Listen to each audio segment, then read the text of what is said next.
there was a huge amount of difficult, really challenging testing times almost every day of my life. The one that really stands out was when the Motorola manager came to see me, talking along the lines that if anybody was going to do the distribution business that I was doing, it would be them. I felt an intense sense of threat about that because Motorola was 95% of my business. 2 weeks later, they terminated me. John Caudwell, the billionaire founder of Phones for You, where he opens up about building wealth from scratch, handling setbacks, and why purpose now drives everything he does. We were really doing well. We were expanding really rapidly, and all of a sudden, wiped out overnight.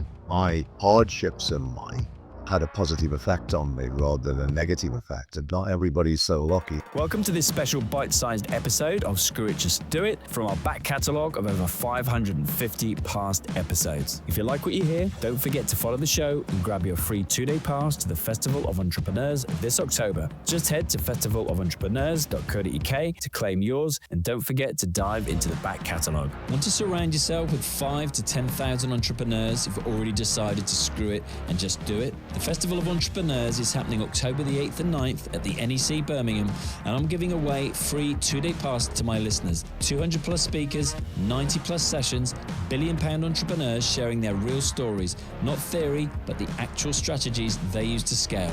Head to festivalentrepreneurs.co.uk right now and claim your free pass, because the best networking happens when you're in the room with people who've already decided to screw it and just did it. So I'm keen to find out the qualities that have made you as successful as you have been, John. So can you talk to me a little bit about confidence and self-esteem? Well, I was lucky that my hardships in life had a positive effect on me rather than a negative effect. And not everybody's so lucky. If people are bullied or have difficulties in life, often that can be scarring and negative for them rather than positive. I was very lucky that for me it was a positive experience. It was negative at the time, but with a positive outcome.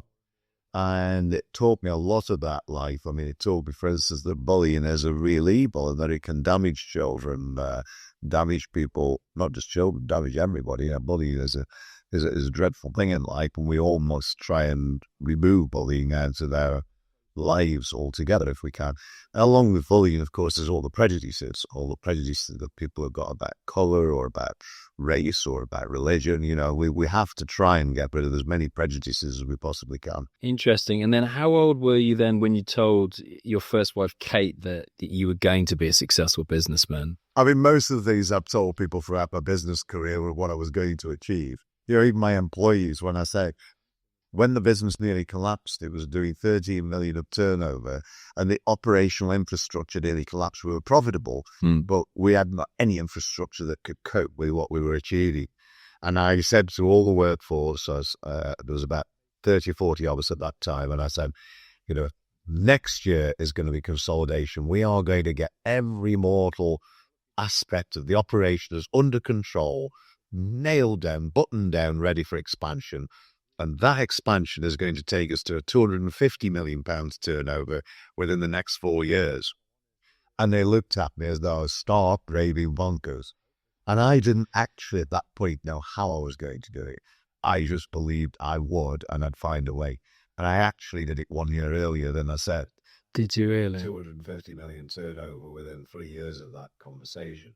But you had that single-minded belief, like from within, that you were going to hit those numbers. I've got some fundamental ideas of how to do it, but to take your business from 13 million turnover to 250, when it's all hard grit and determination, you've got to ship boxes out, and you know, it's pre-internet days. This was all hard-won trade, search, sifting through the yellow pages, setting up new dealers. Old dealers were going bankrupt all the time, and there's an ever-changing landscape. So I could sort of see how I was going to do it to an extent, but even to me, it's slightly ambitious. But I was determined that that was going to happen. Is there a moment in your business life that you felt that the business was fighting for its life? I know that the story maybe with the motorcycle company kind of resonated with me a little bit. But is there any other stories that you've got that you can kind of align that with when your business was fighting for its life? There was a huge amount of difficult, really challenging testing times almost every day of my life, almost every single day. And I don't exaggerate when I say that. There was a huge challenge virtually every single day. But the one that really stands out was when the Motorola manager came to see me, and we went out to lunch, which I rarely did, but he took me out to lunch and started sort of talking along the lines that if anybody was going to do the distribution business that I was doing, it would be them. And I took that to mean them as in Motorola. And I felt an intense sense of threat about that, because Motorola was 95% of our business. It wasn't 95% because I wanted it to be. It was 95% because Motorola was 95% of the world. You know, Motorola was the world in mobile phones in those days. Yeah. And there was no alternative game in town. And so when he put this shot across my bows, I was really quite fearful. I didn't know what my legal rights were. I didn't know whether I got the right to defend myself or whether they could do something to seize my distribution agreement away from me.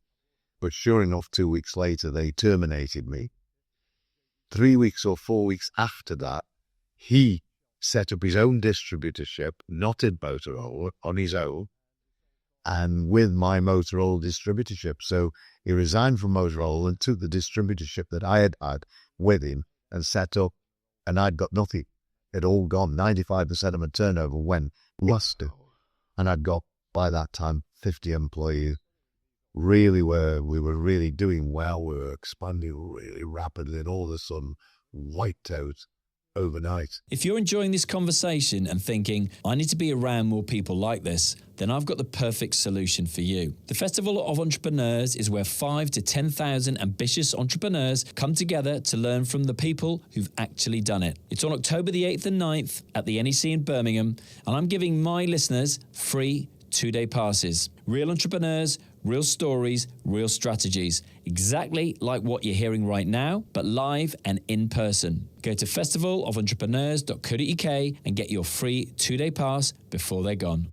When that happens, how honest are you with the staff that work for you with what's happening? Do you keep it all inside, or do you... Well, I found solutions instantly. I got to. Yeah. We got days to survive. You know, the overheads were huge. It would have been irresponsible not to tell people unless I'd got a solution, and I came up with a solution instantly. I didn't know whether it would work, but it worked like a dream, because previously I'd turned the business around by selling equipment to service providers who couldn't get the mobile phones and who desperately needed them. And I sold the mobile phones to those service providers at a higher price than they were paying. And I sold them at my cost price, but I got a retrospective rebate. So I made the money, and they got the phones that they needed to sign customers up on their airtime. So everybody was happy, even though they were paying more money than from Motorola. Motorola then shipped me all the phones because I was paid more money, and I distributed them unknown to Motorola to the service providers. But everybody sort of won. Except the Motorola again were manipulating the situation. Well, I won out of it, and the service providers kept going. So when Motorola cut my supply agreement, I came up with the idea of reversing that process. I went to the service providers that I dealt with and said, look, what about if we pool our resources? I got a great price from Motorola. You know, I can buy a little bit of white lies there, you know, because I haven't got a distribution agreement. Possibly let them know that. Now, and why don't we pool our buying power? Same as we did before, but in reverse, you'll get a much better buying price because you'll increase your volumes dramatically and you'll be a Motorola hero. And I'll get the equipment, you give it me at cost price, and you're going to benefit throughout your whole business with all the phones that you buy. And they bought it, and 2 of them bought it. I ended up then buying Motorola phones from them more cheaply than I've been buying from Motorola, and that saved the day.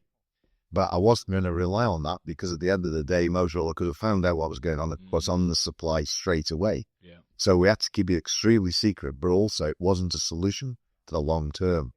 So what I then did was courted Nokia, and I managed to court Nokia, and I got them just at the right time, because they'd only got 1.5% market share in the UK.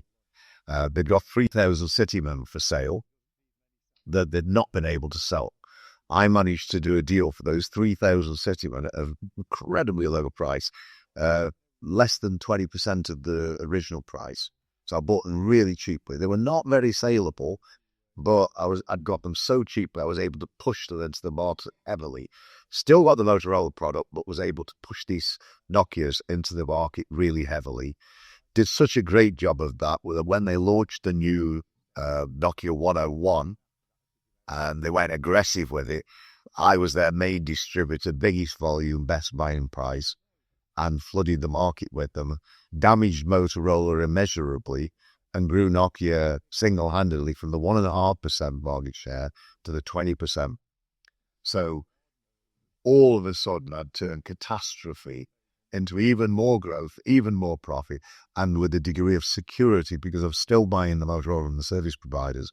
And I've got this amazing relationship with Nokia, who were the new rising star, the new people on the market. Yeah, I remember I had numerous Nokia phones, back in the 90s and noughties. They were the phone to go to. Yeah. And what brand of phone do you have today? Samsung today. Samsung today. I'm very anti-Apple. They don't pay any tax. And, I don't know for sure that Samsung do, to be honest, but I do know that Apple don't. Yeah. I will never touch Apple products by choice. Yeah. I do have some in my life, unfortunately. on my AV. It's difficult not to, isn't it, though? And not to, but yeah. it's simple. I won't buy an Apple product. Yeah, no, I hear that. And you mentioned that your story is about fighting, hardship, challenge, and trauma, and we've covered definitely a few of those today, but also success, wealth, and glamour, but above all, love, friendship, and trying to help people to be the best that they can be. Do you feel that you're the best you can be now, or do you still feel that you're still learning, you're still trying to be the best person you can be, John? So if you'd have asked me that question 20 years ago, I'd say, oh no, I've got a long way to go. I've still got a long way to go what I need to achieve to help make the world a better place. But I think in terms of my own developed thinking, I don't think I can change my thinking in any more positive way because my thinking has really evolved in a very, very positive way that I'm very happy with myself. Yeah, I've got lots of flaws and lots of faults. I'm irritable and I don't suffer fools gladly. I've got a lot of major faults that, but I'm never going to cure those. It's the nature of the beast. But equally, I do a huge amount of good for society and for people, and I've got people's best interests at heart. So I think I'm the sort of finished version of myself, but that doesn't mean that there's not a lot more that I can do. No. You still learn lessons in life. You handle things wrongly and you think, oh gosh, I could have been more patient then, or I could have been kinder, or, there's always something you do better, but, we're all human. That conversation just proves something. You are the average of the 5 people you spend the most time with. So here's my challenge. Upgrade your network. The Festival of Entrepreneurs is happening October the 8th and 9th, and I'm giving my listeners free 2-day passes to get in the room with 5,000 to 10,000 entrepreneurs who are actually building something. This is where the risk takers, the game changers, and the people who've decided to screw it and just do it come for inspiration, education, and connection. Don't just listen to their success stories, go meet the people living them. Grab your free pass now, because the biggest risk isn't taking a chance, it's missing the opportunity entirely. I hope you enjoyed that bite-sized episode with John Caudwell. A few things I want to talk to you about here. First off is unfiltered honesty. What I really appreciated was how John didn't gloss over the tough bits. He was brutally honest about the setbacks, and that's something more founders need to hear. Interesting to hear how his perspective on success has ultimately changed, and he's clearly focused on impact now and not just income. Legacy thinking. So whether you're starting out or you're scaling your business, that mindset of what am I building for is something we can all relate to, and I think we can all take away.